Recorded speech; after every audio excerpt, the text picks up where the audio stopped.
Now at 5:30, from flooding along the coast to mudslides on roads and hillsides, Mother Nature has really battered the state of California with a series of powerful storms. Now that the rain is finally letting up, crews are scrambling to clean up the destruction left behind. Good evening. This is the KTLA 5 News at 5:30. I'm Pedro Rivera. Hi, everyone. I'm Sandra Mitchell. We will have a lot more on that storm damage here in Southern California at the top of the hour. Right now, though, we want to start off with the devastated towns in Northern California. People up there in Sacramento still being pummeled by this month's series of storms.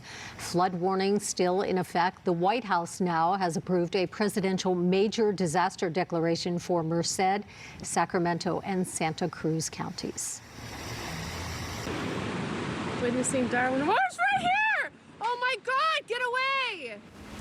In Montecito, a resident captured this video of a road collapsing into a ravine after a recent storms. It's important to heed that warning.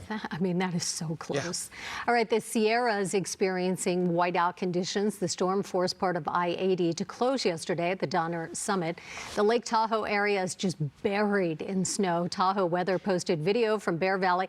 This is a man just trying to walk out the door of his home. The latest storm dumped more than 40 inches of snow on the area just this weekend alone. I hope people didn't forget their chains. Chains, shovels, snow blowers, you need it. Back here, the family of an Orange County public defender now is disputing official claims about his death at a Mexican resort over the weekend. Mexican officials attribute the death of Elliot Blair to a fall from a fourth-story balcony, while some close to him are calling it a brutal crime. KTLA's Orange County Bureau Chief Chip Yost is live in Santa Ana with the details. Chip. Yeah, Pedro and Sandra, this Orange County deputy public defender was just 33 years old when he died in Mexico this past weekend, and now some are questioning whether his death was an accident or something else.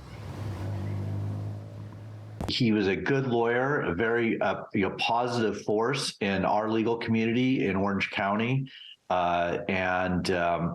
was kind of a rising star, I think, in the public defender's office, and a great guy to be around. Friends of Orange County public defender Elliot Blair are trying to make sense of his death over the weekend in Mexico. According to a GoFundMe page, Blair was in Rosarito celebrating his one-year anniversary with his wife, Kim. According to a Mexican news website, police say Blair was found dead after falling from the fourth floor of the Las Rocas resort, and that there were signs he had been intoxicated at the time, which is part of the story that doesn't add up to friend Mike Brueggemann.